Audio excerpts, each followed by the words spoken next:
Sabe, geralmente quando a gente pensa na história da humanidade, existe uma expectativa meio reconfortante de precisão, tipo na engenharia ou na matemática. Sim, aquela coisa de ter datas exatas, né? Exatamente.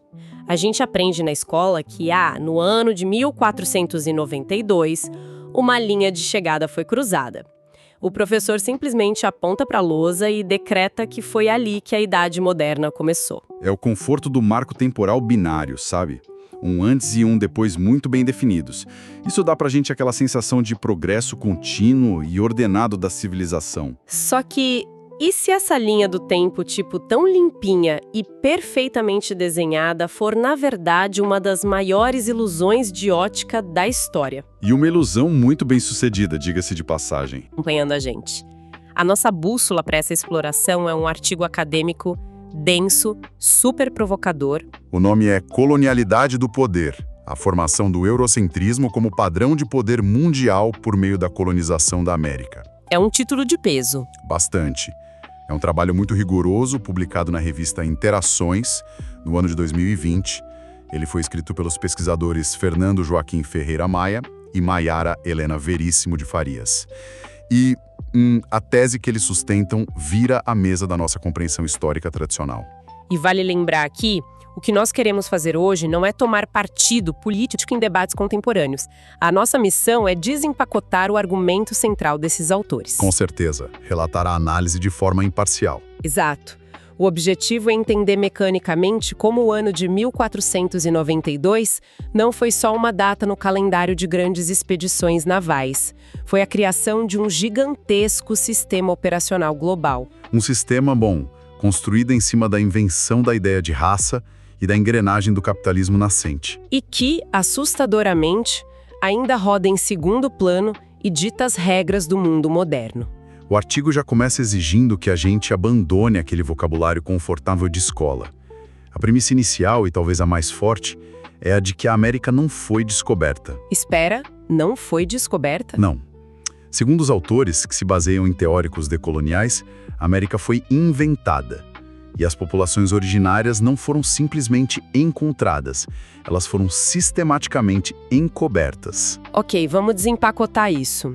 Porque trocar descobrimento por encobrimento soa bem contraintuitivo à primeira vista. Soa assim. De alguém que decide invadir uma casa que já está cheia de moradores vivendo a sua rotina. Uma casa que já funciona. Isso. Essa pessoa arromba a porta, entra, pinta as paredes com as cores favoritas dela. Muda todos os móveis de lugar, joga as fotografias e os registros da família original no lixo da calçada. Exatamente. E aí, depois de quebrar tudo e organizar do jeito dela, essa pessoa vai até a janela e grita pro bairro inteiro que acabou de descobrir um imóvel completamente vazio. E o mais louco é que o bairro passa a acreditar nisso, ignorando de forma absoluta quem já vivia, quem respirava, construía cultura e formava famílias ali dentro. Sendo que a casa já tinha donos, inclusive já tinha nome, né? Nomes riquíssimos e muito diversos. Os autores fazem questão de lembrar que o território possuía denominações dadas por quem habitava aqui. Havia o Tawantinsuyo, aquele imenso império na região andina. Nossa, o Império Inca. Exato. Tinha o Anahuac, englobando o que hoje a gente conhece como México, e Abya-Yala, na região que hoje ocupa o Panamá. Não era tipo um papel em branco esperando a pena do europeu para ganhar sentido. Mas como essa mágica narrativa acontece na prática? Porque até o século XV, pelo que o texto aponta, a Europa não era exatamente a dona do mundo. Longe disso. No grande contexto das relações comerciais e tecnológicas da época, tipo nas relações euro-afro-asiáticas, a Europa ocupava uma posição bem periférica. A China e o mundo islâmico é que eram os centros pulsantes, certo? Com certeza. O que é fascinante analisar aqui é justamente o mecanismo que reverteu esse jogo. O artigo resgata o filósofo Henrique Dussel, que descreve esse momento como um deslizamento semântico. Deslizamento semântico. É, um processo intelectual e prático que catapultou a Europa Ocidental de forma forçada para o centro do mundo. E o Dussel divide isso em etapas, não é? Ele fala sobre 4 figuras históricas desse encobrimento do outro. Eu lembro de ler isso. Sim, é uma escalada. A primeira figura é a invenção. É aquele momento quase de delírio geográfico, sabe?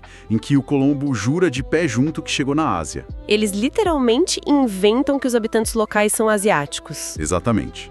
Em seguida vem o descobrimento, que é o momento em que a ficha intelectual cai e a Europa percebe, tipo, peraí, isso aqui não é a Ásia, é uma quarta parte do mundo. E é aí que eles se colocam no centro. E nesse instante, a Europa se autoproclama o centro de tudo e rebaixa esse novo território gigantesco à categoria de periferia subordinada. Certo. Mas deixa eu questionar uma coisa. Se a invenção é só confusão de mapa, e o descobrimento é esse choque de realidade geográfico, onde é que a máquina de dominação e massacre começa a rodar de verdade? Boa pergunta. Porque simplesmente dar um nome europeu para um rio ou para uma montanha não subjuga milhões de pessoas de um dia para o outro, sabe? A máquina liga os motores nas duas últimas figuras do Dussel, que são a conquista e a colonização. A conquista é a força militar pura, o fio da espada, o sangue derramado para tomar a terra na marra. O choque físico mesmo. Sim, mas a força física tem um limite de atuação. A quarta figura, a colonização, é muito mais profunda e, francamente, assustadora. É o controle burocrático da vida diária, a imposição de novas leis, a domesticação da cultura e da economia. Ou seja, dominar o corpo, mas também dominar a mente de forma institucional. Precisamente. E faz total sentido logístico se a gente parar para pensar. Ninguém consegue manter o controle de um continente do tamanho das Américas ao longo de séculos, dependendo só de soldado armado. Não tem contingente para isso. É caro demais, exaustivo demais. Para manter essa nova ordem mundial em pé, o projeto colonial precisava de uma justificativa ideológica poderosa, né? Precisava de um sistema de crenças inquebrável para organizar quem manda e quem obedece. E exatamente dessa necessidade puramente utilitária e política que nasce uma das ferramentas de controle e subjugação mais terríveis da história humana. Invenção da raça. Exato. O artigo se apoia fortemente nas análises do sociólogo peruano Aníbal Quijano. Ele explica, e isso é crucial para quem está ouvindo a gente, que o sentido moderno de raça não existia antes de 1492. Essa ideia de que a biologia determina quem é superior e quem é inferior não existia. Não desse jeito.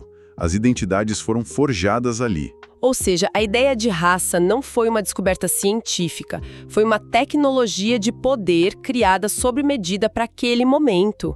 Eu fico chocada com isso. É chocante mesmo. A Europa precisava classificar dezenas de milhões de pessoas para justificar o trabalho forçado. Então eles empacotaram essas pessoas em identidades artificiais recém-criadas, tipo o índio, o negro, e do outro lado da balança, o branco. Eles pegaram uma pluralidade imensa de culturas, idiomas, nações complexas e transformaram tudo em blocos homogêneos baseados na cor da pele, só para facilitar a administração da exploração. Perfeito. E essa classificação racial serviu de base arquitetônica para a nova divisão global do trabalho. Não era, só um preconceito social solto no ar. Era o código-fonte da economia nascente. Vamos detalhar o como dessa economia, porque o artigo é bem cirúrgico nessa parte. O trabalho assalariado foi cercado como um privilégio quase exclusivo dos brancos. O trabalho livre. Isso. Para as populações indígenas foi imposta servidão em modalidades muito cruéis de trabalho forçado, como a mita. E para os povos negros sequestrados em África, o destino era a escravidão absoluta, sabe? A transformação do ser humano em pura mercadoria. Entender o mecanismo da mita nos ajuda muito a ver a engrenagem do capitalismo girando na prática. O artigo resgata umas descrições do escritor uruguaio Eduardo Galeano sobre Potosí, na atual Bolívia, né? Isso. Potosí era simplesmente o coração da extração de prata do Império Espanhol. O Galeano chamava a montanha de Boca do Inferno. Caramba! A mita era um sistema de recrutamento forçado, onde as comunidades originárias eram obrigadas a fornecer uma cota constante de homens adultos para trabalhar dentro dessas minas. E as condições que o texto descreve são de revirar o estômago. Tem relatos de mães se despedindo dos filhos sabendo que estavam enviando os rapazes para um corredor da morte. Era uma sentença quase certa. Era frio congelante, escuridão total, desabamentos constantes. E tinha questão química também, não tinha? O mercúrio. Tinha. O refino da prata exigia grandes quantidades de mercúrio. Os trabalhadores respiravam aqueles vapores tóxicos todos os dias.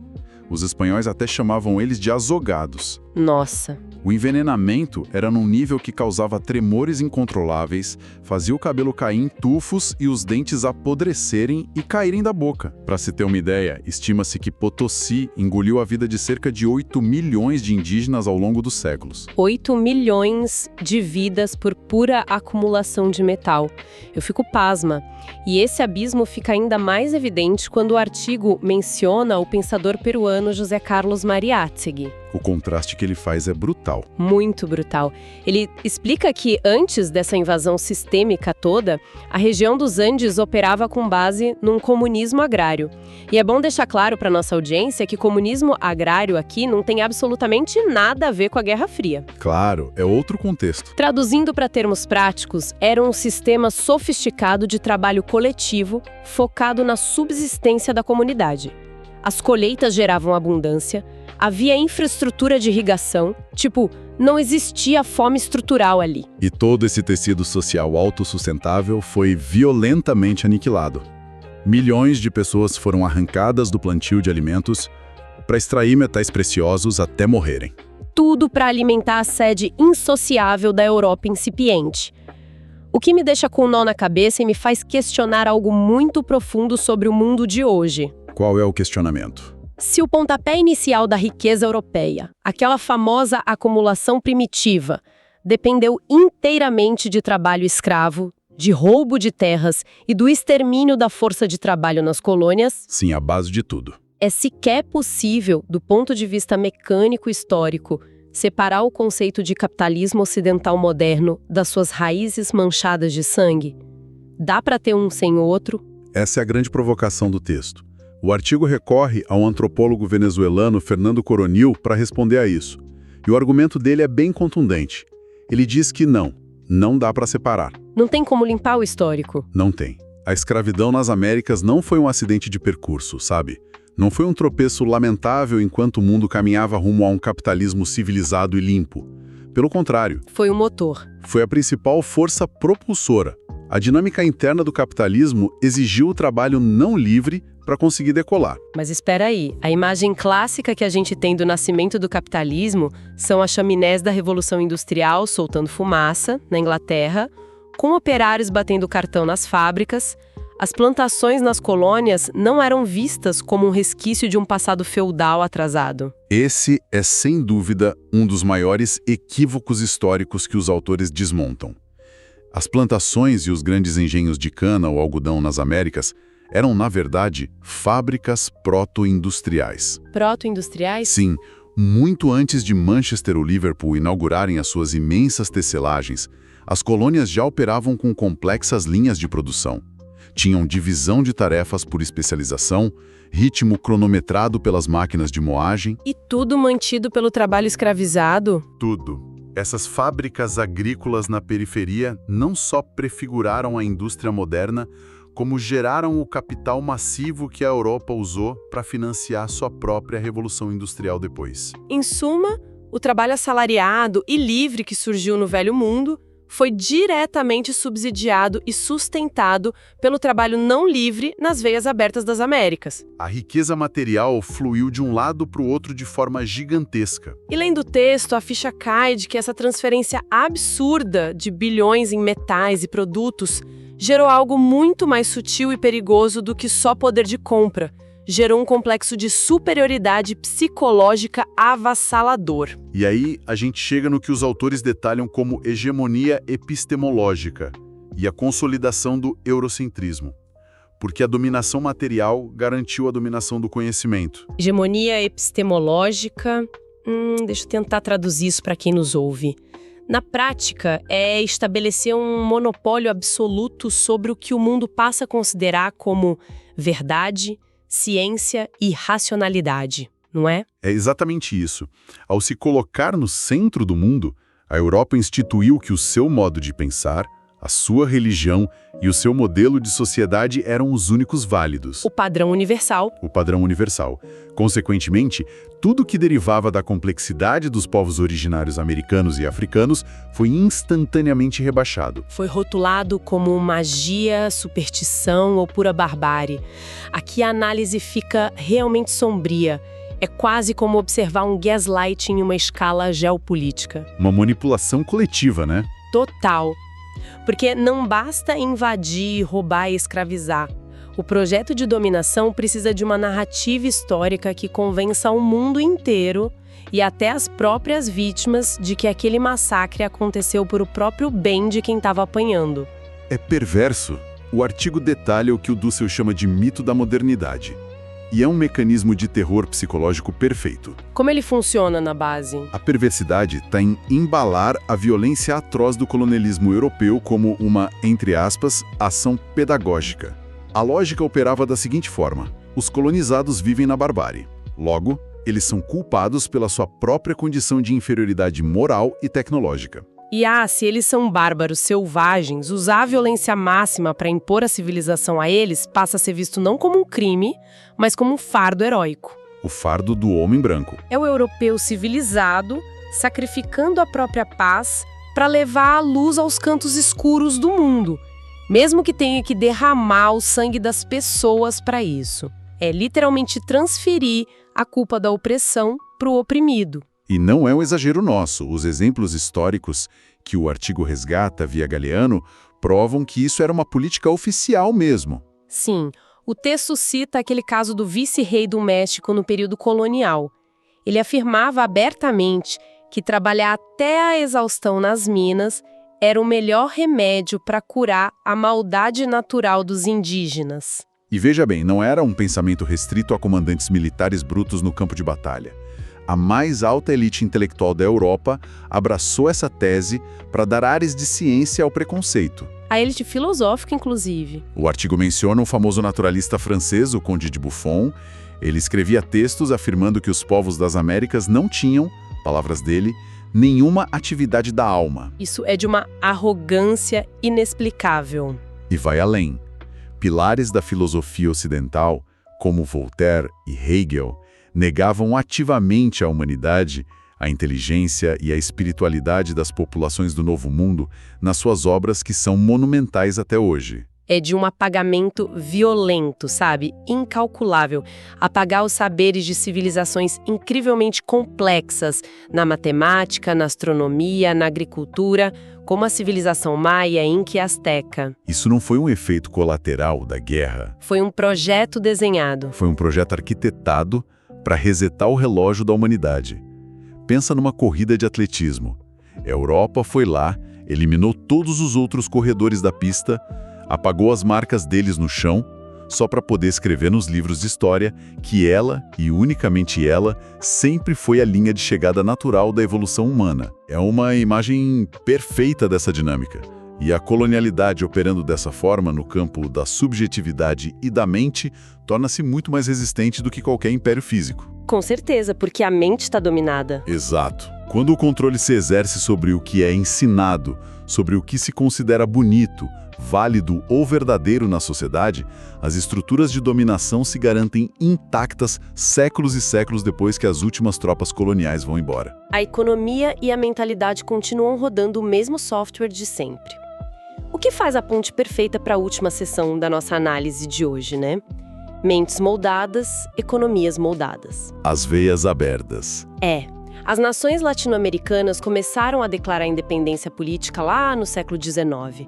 Mas o artigo demonstra que a armadilha já estava tão bem armada que a libertação foi mais teórica do que prática. É o que eles chamam de persistência das veias abertas e de dependência estrutural. Aqui, os autores invocam os pensadores clássicos da teoria da dependência. O Teotônio dos Santos, o Sérgio Bagu e o Rui Mauro Marini. Esses mesmos. Eles são fundamentais para derrubar mais um daqueles mitos teimosos de livro escolar. Porque existe uma noção muito generalizada de que a América Latina sofre porque teve um passado feudal ou super atrasado, do qual a gente precisava evoluir para chegar no capitalismo avançado. E o que a teoria da dependência diz é o exato oposto, não é? Completamente o oposto. A América Latina nasceu moderna. Desde o seu primeiro dia de existência colonial após 1492, ela foi inserida diretamente na engrenagem do capitalismo mercantil global. Só que no lugar mais baixo da engrenagem. Exato. O problema é que ela foi inserida com uma função pré-programada, que era imutável e violenta. A função de fornecer riqueza barata para sustentar o desenvolvimento acelerado da metrópole. Deixa eu tentar uma analogia mecânica para explicar isso de forma visual para quem está acompanhando a gente. Porque as implicações práticas disso para o nosso dia a dia são assustadoras. Vá em frente, analogias ajudam muito. Pensa no mercado global, na economia do mundo como um todo, como se fosse um imenso navio de cruzeiro navegando através dos séculos. Ok, um navio de cruzeiro. A América Latina foi desenhada lá na planta arquitetônica desse navio para ser a casa das máquinas. Ela fica lá no fundo, profunda, sufocante, lotada de trabalhadores, alimentando incessantemente a fornalha com combustível. E o combustível é minério, soja, café, ouro, suor. E enquanto isso, a Europa e as nações do norte global construíram para si a cabine do capitão, luxuosa, limpa, espaçosa, lá no alto. É de lá que se dita as regras de navegação e se define o destino da embarcação inteira. Exatamente. E aí, quando os movimentos de independência acontecem lá no século XIX, o navio obviamente não para de navegar. Claro, o motor continua rodando. É como se alguém descesse as escadas da casa das máquinas e gritasse para os trabalhadores exaustos: pronto, gente, queimamos os papéis da coroa, agora vocês são países independentes. Só que a questão estrutural terrível é: a casa das máquinas continua sendo a casa das máquinas. Ela não mudou de lugar no navio. Não tem como assumir o leme e guiar o destino de uma hora para outra sem ter que destruir e reconstruir a estrutura física do navio inteiro. É formidável essa imagem. E se a gente for observar o panorama geral que o artigo traça, o design do navio de fato nunca mudou. Citando o Eduardo Galeano mais uma vez, no sistema mundial e na divisão internacional do trabalho, ele diz que alguns países se especializaram em ganhar e outros em perder. É de uma clareza dolorosa. A dinâmica meio que congelou no concreto. Do lado de cá, da periferia, a gente tem nações agroextrativistas presas na exportação frenética de natureza bruta, sempre a preços que são ditados pelo mercado externo. E do lado de lá? Do lado de lá, a gente tem o centro. O centro que compra barato de nós, processa com alta tecnologia e nos revende os bens industrializados a preços exorbitantes. O valor agregado fica todo lá. Mas, para sermos totalmente justos com a análise do artigo, os autores também apontam o dedo para dentro. O problema dessa dependência estrutural não é só a pressão contínua do centro sobre a periferia. Não tem a conivência interna. As elites locais aqui na América Latina e em outros países do sul global têm um papel muito sombrio nisso tudo. Elas abraçam, defendem e reproduzem o mesmíssimo manual de exclusão ditado pelas antigas metrópoles. Sem dúvida, porque elas são as grandes beneficiárias internos do modelo. Voltando para sua analogia, as antigas elites coloniais basicamente se tornaram os novos gerentes da casa das máquinas. Vigiam o trabalho dos de baixo. Exato. Elas mantêm as estruturas de concentração latifundiária, de superexploração do trabalhador rural e do operário, e elas têm uma aversão à tecnologia própria, porque o lucro imediato e fácil dessa dinâmica de exportação predatória vai todo direto para os bolsos delas. É uma engrenagem que junta perfeitamente a dependência externa e o colonialismo interno, acabando com as chances de desenvolvimento real da nação como um todo. Sufoca completamente. E sabe, é exatamente por essa conexão direta com o agora que o mergulho que a gente está fazendo hoje é tão vital. Quando a nossa audiência abre o jornal de manhã e lê sobre as tensões nas cadeias de suprimentos globais, ou sobre como países ricos criam barreiras para a industrialização do Sul. Ou quando a gente vê debates desesperadores sobre a desigualdade abissal de renda nas nossas próprias cidades. Sim. Nesses momentos, a gente não está olhando para problemas técnicos ou erros de cálculo da economia moderna. De jeito nenhum. A gente está encarando, olho no olho, o reflexo puro, duro e perfeitamente operacional de um projeto de colonialidade do poder que foi rabiscado e implementado de forma letal há mais de 500 anos. O passado nunca está realmente morto, né? Essa análise prova por A mais B que a invasão ibérica não foi só o fim sangrento de um capítulo para as civilizações pré-colombianas. Longe disso. Foi o verdadeiro Big Bang de todo o sistema mundo em que nós habitamos e operamos hoje. A ficção perversa da raça serviu para carimbar quem faria o trabalho pesado na base da pirâmide. O lucro alucinante desse trabalho ergueu as fundações do capitalismo e transferiu o controle do mundo para a Europa. E confortavelmente sentada nesse centro, a mentalidade eurocêntrica reescreveu a ciência para afirmar que tudo isso não era um crime, mas o único caminho para a luz civilizatória. Trancando dessa forma, metade do planeta numa armadilha de subordinação econômica, de onde dificílimo sair. É uma imersão densa, né? Tira a gente da zona de conforto rapidinho. Mas entender detalhadamente como as regras desse jogo foram arquitetadas para favorecer um lado só é talvez o único jeito de compreender por que é tão incrivelmente difícil virar o placar da desigualdade e da dependência hoje em dia. Desmantelar os contos de fadas históricos, tipo o descobrimento heróico e o mito de uma modernidade puramente benigna, é o primeiro passo inescapável para qualquer um que queira olhar para a nossa realidade sem vendas nos olhos. A leitura crítica do nosso próprio passado é o que permite sonhar com um design diferente para aquele navio. É o começo de tudo. E bom, para colocar um ponto final nessa etapa da nossa jornada, eu quero deixar um pensamento pairando no ar para quem está ouvindo a gente. Uma reflexão que o texto não responde diretamente, mas que pulsa o tempo todo nas entrelinhas para a gente digerir depois. Qual a reflexão? Nós vimos hoje o quão violentamente o nosso padrão contemporâneo de civilização, de economia e de racionalidade foi construído. Foi um modelo criado desde a sua origem, com um propósito muito específico de rebaixar, excluir, invalidar e ridicularizar ativamente os saberes e a filosofia de todas as outras culturas não europeias. Pagando séculos de conhecimento prático. Exato. Se isso é verdade, a pergunta que nos assombra hoje é a seguinte: que soluções revolucionárias para as imensas crises existenciais da nossa própria época, desde o aparente caminho sem volta do colapso climático até essa hiperdesigualdade social que rasga as nossas cidades, que soluções nós estamos perdendo neste mesmíssimo instante? É uma ótima pergunta. Que caminhos alternativos incríveis de convivência humana a gente está ativamente ignorando simplesmente porque fomos condicionados e treinados, geração após geração, a não enxergar um pingo de valor ou inteligência no que vem de fora do nosso atual centro dominante. É muito o que pensar. Talvez seja um momento histórico não apenas de questionar as datas daquela nossa velha e limpa linha do tempo escolar, mas de finalmente perguntar quem foi que teve o privilégio de desenhar a régua. Agradecemos imensamente pela companhia de quem ouviu e mergulhou nestas águas tão profundas conosco hoje. Continuem questionando todas as certezas absolutas que encontrarem pelo caminho. Até a próxima exploração.